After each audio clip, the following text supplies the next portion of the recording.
Halo sahabat Skop, selama ini masyarakat sering mendengar bahwa Direktorat Jenderal Pajak berhasil mencapai bahkan melampaui target penerimaan negara.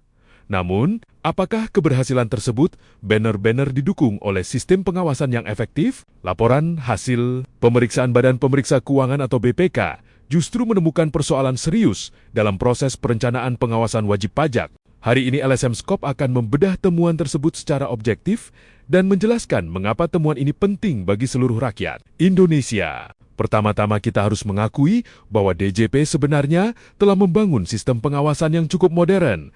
Mereka memiliki Compliance Risk Management CRM, Ability to Pay ATP, Daftar Prioritas Pengawasan DPP, Daftar Sasaran Pemeriksaan. Secara teori, semua wajib pajak diperingkat berdasarkan tingkat risiko. Semakin tinggi risiko ketidakpatuhan, semakin tinggi pula prioritas pengawasan. Artinya, sistem ini sebenarnya menggunakan pendekatan berbasis data risk-based supervision. Ini merupakan praktik yang lazim digunakan oleh administrasi perpajakan modern di berbagai negara. Disinilah persoalan muncul. Menurut BPK, penyusunan daftar prioritas pengawasan ternyata belum sepenuhnya mengikuti hasil analisis risiko. Dengan kata lain, data sudah tersedia, tetapi keputusan akhirnya tidak selalu mengikuti data tersebut. Ini ibarat rumah sakit yang sudah memiliki hasil CT scan pasien, namun dokter justru memeriksa pasien yang sehat dan membiarkan pasien yang sakit menunggu. Temuan pertama sangat serius. BPK menemukan adanya wajib pajak dengan risiko ketidakpatuhan tinggi, memiliki ability to pay tinggi, berasal dari sektor prioritas, namun tidak dimasukkan sebagai sasaran pengawasan.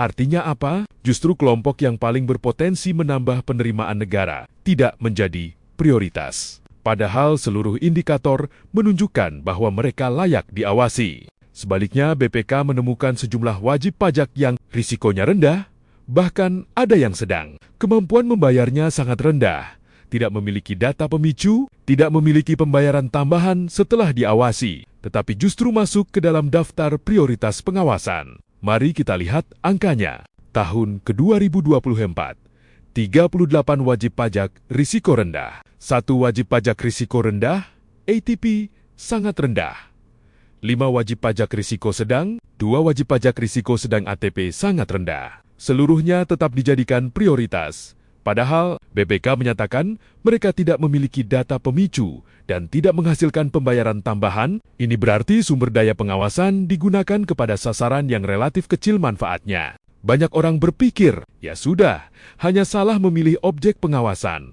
Padahal dampaknya jauh lebih besar, karena petugas pajak memiliki waktu terbatas, tenaga terbatas, anggaran terbatas. Jika sumber daya tersebut digunakan untuk mengawasi wajib pajak yang risikonya rendah, maka wajib pajak yang benar-benar berisiko tinggi bisa saja lolos dari pengawasan. Akibatnya, potensi penerimaan negara ikut hilang. Menurut analisa LSM Skop, temuan BPK ini menunjukkan adanya kemungkinan kesenjangan antara sistem analitik dengan keputusan operasional. Artinya, Indonesia sebenarnya sudah memiliki teknologi analisis risiko. Namun, keputusan akhir dalam menentukan siapa yang diawasi ternyata belum selalu konsisten mengikuti hasil analisis tersebut. Hal ini berpotensi menimbulkan beberapa konsekuensi. Pertama, efektivitas pengawasan menurun. Kedua, potensi penerimaan negara tidak optimal. Ketiga, kepercayaan terhadap sistem administrasi perpajakan dapat menurun apabila pengawasan dipersepsikan tidak tepat sasaran. Perlu ditegaskan bahwa laporan BPK tidak menyatakan adanya tindak pidana ataupun unsur kesengajaan dalam temuan ini. Yang disoroti adalah kelemahan dalam proses perencanaan dan penetapan prioritas pengawasan, sehingga ruang perbaikan tata kelola masih terbuka. Bagaimana menurut Anda? Apakah sistem pengawasan pajak Indonesia sudah benar-benar berbasis data, ataukah masih ada ruang besar untuk perbaikan? Tuliskan pendapat Anda di kolom komentar. Jika analisa seperti ini bermanfaat, jangan lupa like, subscribe, dan aktifkan lonceng notifikasi agar tidak ketinggalan pembahasan LSM Skop mengenai hasil pemeriksaan BPK dan Eswisu Tata Kelola Keuangan Negara lainnya. Saya Victor Hutajulu, sampai bertemu pada analisa berikutnya.